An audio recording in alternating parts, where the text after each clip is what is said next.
So apparently those Blizzard Activision allegations, remember that lawsuit from a couple of years ago? Apparently they were fake, that there was no wrongdoing found. And this is kind of how things work. If this is true, this is how things work. Like, you can just be accused of doing something and the stink of the accusation will be on you forever, even if it's disproven. This is why Johnny Depp went to court to clear his name so he could work in Hollywood again, because if he had not gone to court against Amber Heard, he would still have the stink of these allegations on him and nobody would work with him because they're afraid of getting the Johnny Depp cooties, right?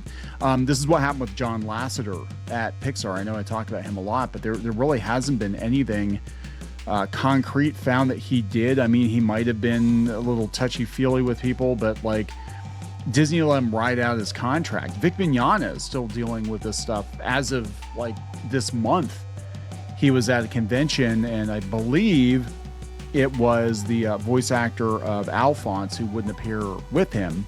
You know, he was in Full Metal Alchemist, and Alphonse wouldn't appear with him because, you know, of the allegations from like 7 or 8 years ago that, to the best of my knowledge, nobody's come forward and pressed charges against him.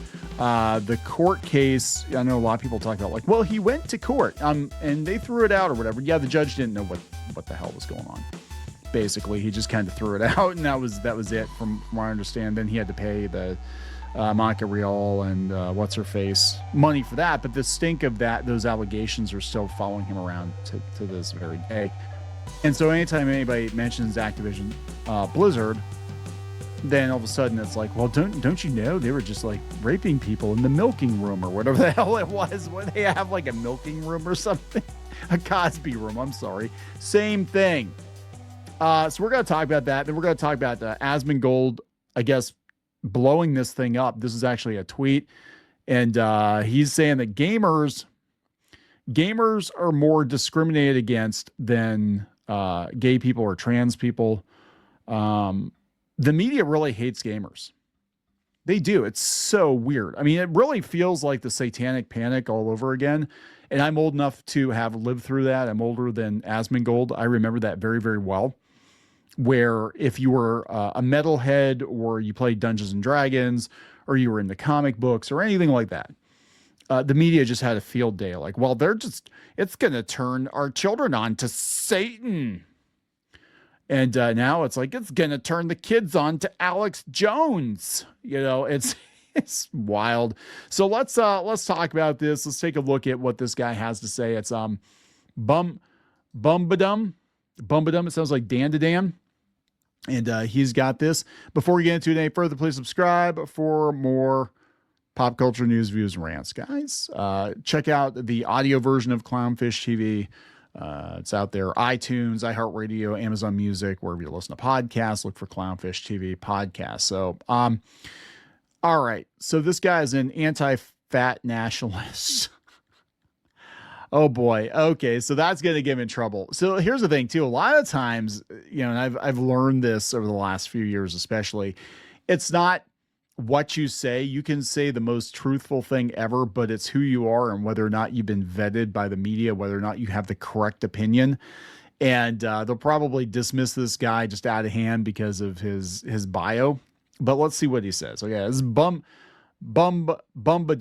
Bumbadum says, in case you didn't know, all the allegations of sexual misconduct, abuse, harassment, and frat boy culture was entirely fake, and the state of California even admitted there was no evidence substantiating any of the claims. Yeah, but you never hear that part.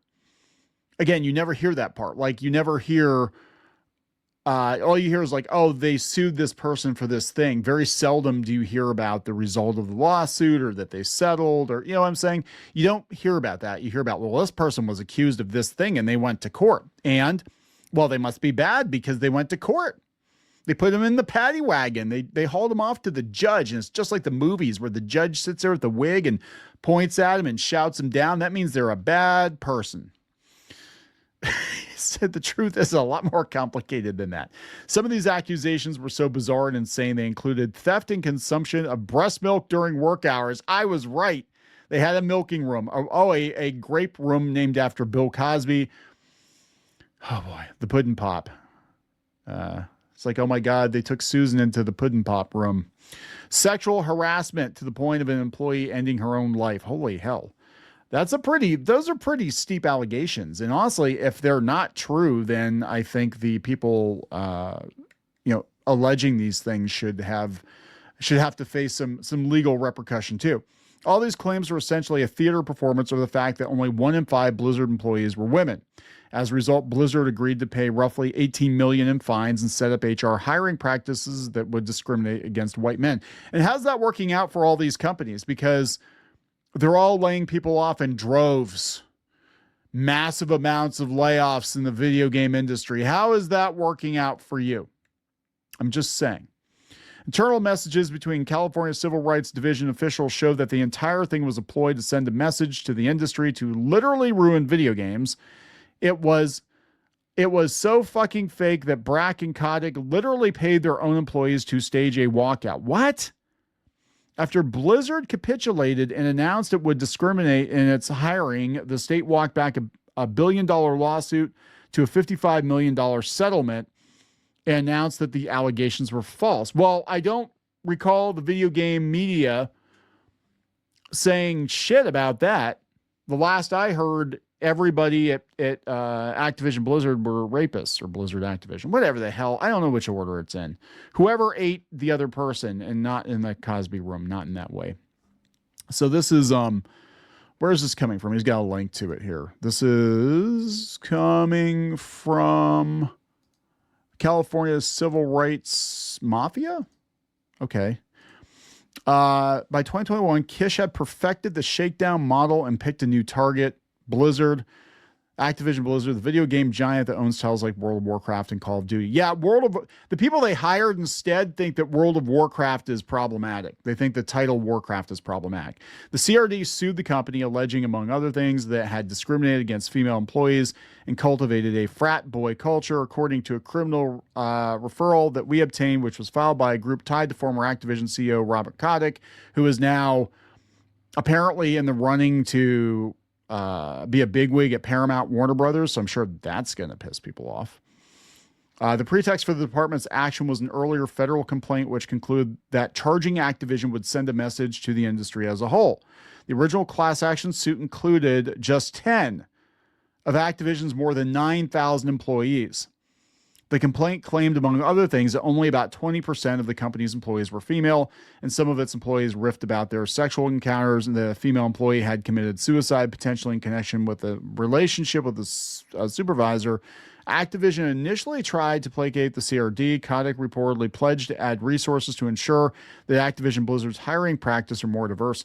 I want to go back here to this. Isn't this what kicked off Gamergate? Like, I was not there for Gamergate. But isn't this what kicked off Gamergate? Was a developer, because of a relationship with a journalist, ended his own life, and that was kind of being covered up. Isn't that what happened? I don't know. I can't go to Wikipedia because you're not going to get the truth from Wikipedia. But I'm just saying, like, the media talked about that, right? Or they wouldn't talk about that, right? But they're going to talk about how somebody ended their life because, unfortunately, which is, I mean, it's tragic that it happened, but they ended their life because a relationship went sideways. The company's then president, J. Allen Brack, said that he disdained bro culture and had spent his career fighting against it. Activision apparently even offered paid time off to workers who wanted to participate in a walkout. Oh my God. Eventually, Kish scaled back his demands. In December of 2023, Activision sold for $55 million. In the agreement, the state conceded no court or any independent investigation ever substantiated allegations of systemic harassment, but the company had likely signaled the deal to make the lawsuit go away. The government had not proved its case, but still managed to shake down its mark for tens of millions of dollars. Yeah, this happens often. Look at what's going on in New York and California. It's all about shaking down millionaires and billionaires for more money. They want the tax money. So they basically punish successful companies and successful people for being too successful. Right? So that's what happens. So look, I can't say what did or did not happen. What I can say is that there is apparently a written record that no court or any independent investigation had substantiated those allegations. And so then Asmongold stepped in. I know he covered it, But he said that, yeah, gamers are discriminated against. And now Sportskeeda's got to, take a shot at him. I can't believe this. So this is, okay, so streamer Sportskeeda's site covers streaming and esports and all that. But they have a whole section for PewDiePie. A whole section for iShowSpeed. Does PewDiePie even stream anymore? I don't even know if he streams anymore. They said Twitch and Kick streamer Zach Asmongold, that's his full name, Zach Asmongold, has expressed his belief that gamers are the most openly discriminated against group, adding that it's not women, not gay people, not trans people.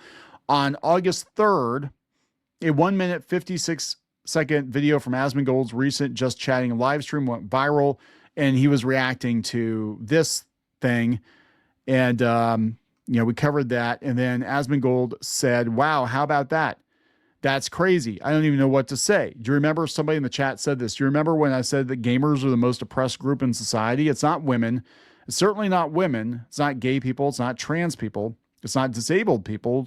It's gamers. Gamers are the most openly discriminated against group. Yeah, and yet gamers, again, his opinion, I have to disclaim that, but yet gamers, they want your money, right? They want your money. They love your money. They love to brag about the video game industry and how successful it is. If only it were more diverse and welcoming and inclusive. And they let a lot of people into the gaming space that were not really gamers per se, but they like the idea of being in the video game industry so they can brag about it to, so their friends and family know what they do for a living, I guess. Oh, I work in the video game industry. Oh, cool. It's like, what do you do? Well, I'm a sensitivity reader and I'm going through 20-year-old, 30-year-old games as they get ready for their HD remasters. And I find problematic elements. That's what I get paid to do. Her tits are too big. That one doesn't have a big enough dick. This NPC could benefit, his dialogue could benefit from talking more about Trump. Yeah, it's just crazy. And those people are all getting fired now, aren't they? They're all getting laid off. All of them. They're getting, look at what happened at Bethesda. We have a video earlier, we posted earlier today talking about Bethesda shit canning a ton of these kinds of people. And, this whole thing, I can't say definitively what did or did not happen. Do I think there is bro culture in gaming? Yeah, I do. Just based on the historic demographics for the video game industry. And you look at a lot of the people that created games and grew up playing games. And yeah, there's a lot of bros there because, video games for a while, especially in the 90s, not so much in the 80s, but in the 90s, were targeted toward teen boys. That's what the video game industry was for. And those people grew up and got jobs and wanted to make games of their own. And this is what happened, right? So you have a lot of bros in gaming. That doesn't mean they're all sex pests. And it also doesn't mean that only men can be sex pests. See also elementary schools, high schools, there's some women that are sex pests working as teachers. I'm just saying.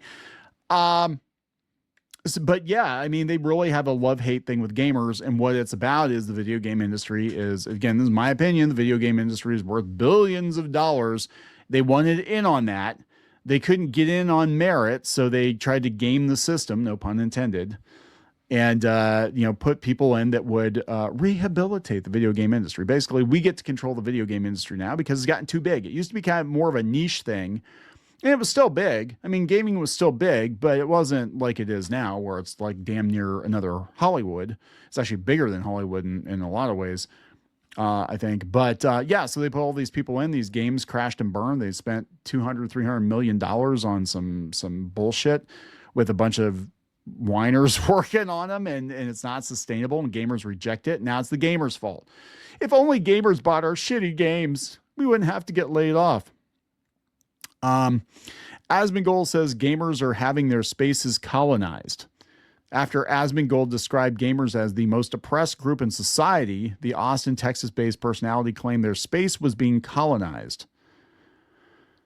We're not the, can I say this on YouTube? I don't know if I can say it on YouTube. We're not Jews. It's gamers. We're having our spaces colonized and they're getting mad at us for not liking it. Wow. Gamers definitely are getting a bad rap. But this is really interesting that this guy found out apparently that was all fake. And that explains a lot. That explains why you didn't hear much about it. I vaguely remember them settling, but you didn't hear much about it beyond that. Because again, once the allegation's out there, once you've got that stink attached to you or your company or whatever, it doesn't matter if it's true or not true. It doesn't even matter if you settle. It doesn't matter if you win in court. You're always going to be that person, right? And I think that's why in the situation with Gina Carano, basically part of the settlement was, I think, they had to put a statement out. She had to put a statement out. Somebody had to clear the air and be like, no, we want going on record that we, work things out, or whatever it is. Because if not, nobody would be calling her for anything, right? She wouldn't be getting called. She wouldn't be getting, she wouldn't be doing fights. She wouldn't be doing any of this stuff. Because again, that stink, even if the allegation is not true, and 9 times out of 10, we're finding out the allegations are not true. Because people are using it just to destroy other people's lives so they can, get off on it and get themselves ahead. And that's usually what it is. They want to get themselves ahead. But if you find out that the allegation's not true, and like Jared Leto is going through this right now, I have no idea what the hell is going to go on with that situation. I mean, I think there's some groupie shit going on there, but then you've got to clear the air, right? And you have to go to the press. So the morons who don't pay attention to the news cycle understand that nobody went to jail, right? Vic Mignogna was not found guilty of anything. He did not go to jail. John Lasseter was not found guilty of anything. He did not go to jail. Johnny Depp knew that his career would be destroyed by these allegations, so he fought back and he won. And that was a historic thing for him to win a defamation suit. But he had to do it, because if not, that was the end of his career. And he knew it. He knew that was it. It was over. They'd never call him again for anything. So there we go, guys. What do you think? Leave a comment. We'll talk later.